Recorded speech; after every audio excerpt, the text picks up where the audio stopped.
Bonjour à tous et bienvenue sur la chaîne de Nantol comme la noob.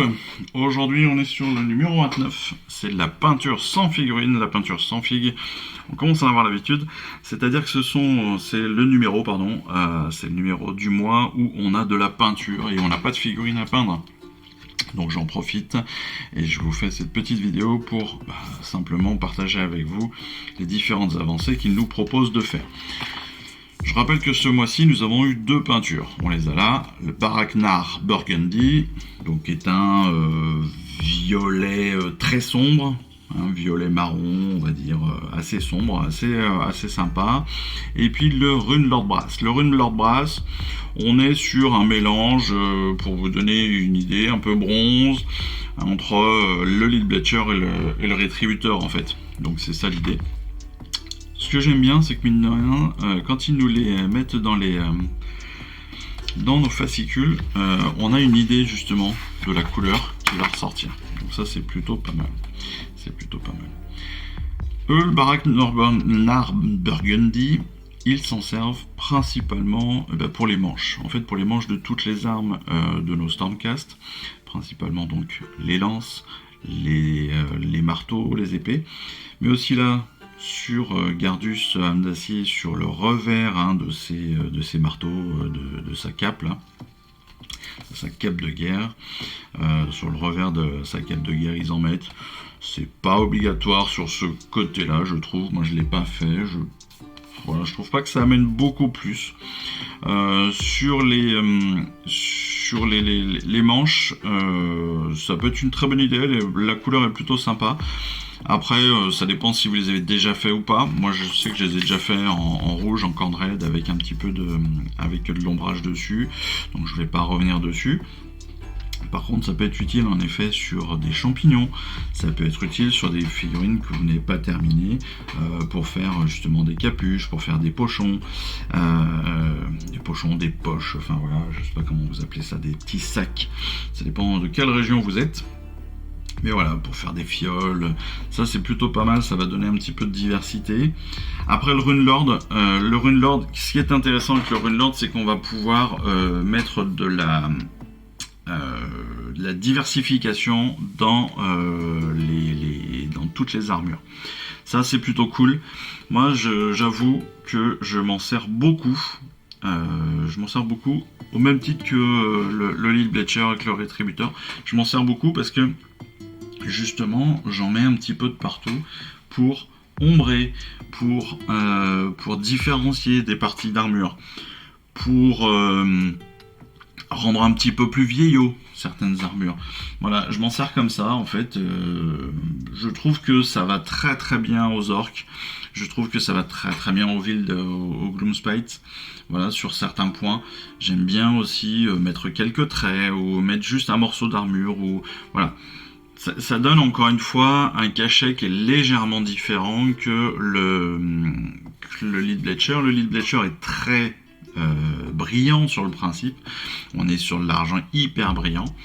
Le Rune Lord, lui, va amener un cachet un peu plus vieillot, un peu plus bronzé. Donc, moi, c'est ça que j'aime bien avec le Rune Lord Brass. Des fois, je m'en sers juste pour un espèce de brossage aussi.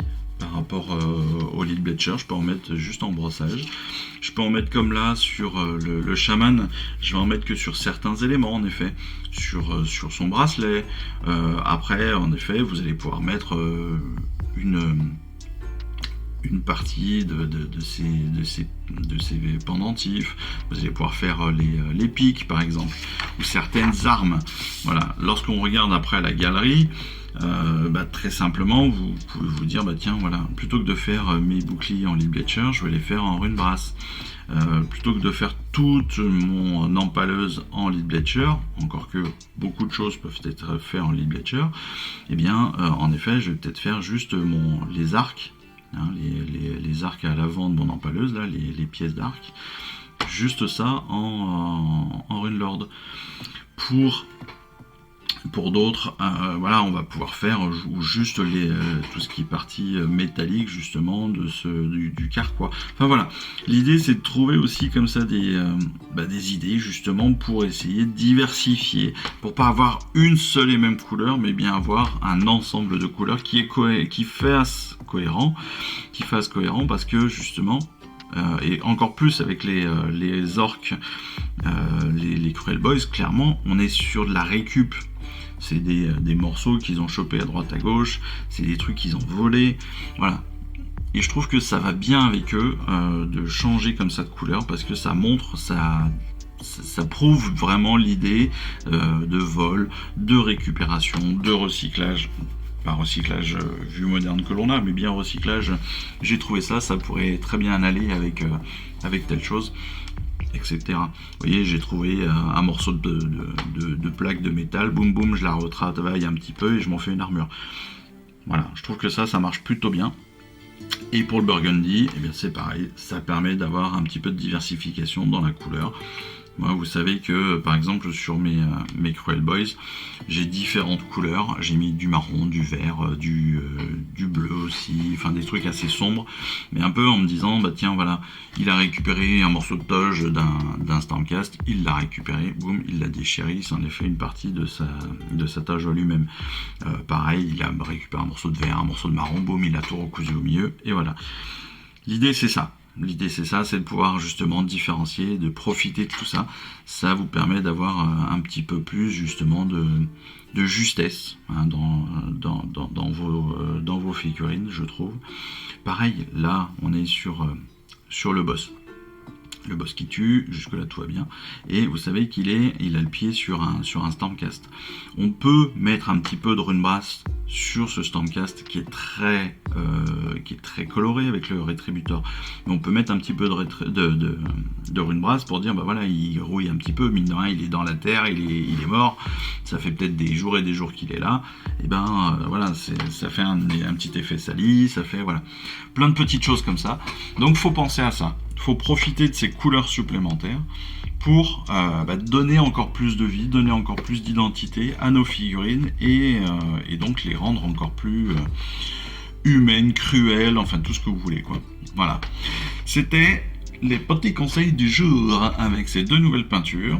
En tout cas, j'espère que cette vidéo vous aura plu. On se retrouve très bientôt dans les dernières vidéos des fascicules, d'assemblage, de peinture, mais aussi et surtout de règles et de batailles, car je sais que pour beaucoup ce sont celles que vous attendez le plus.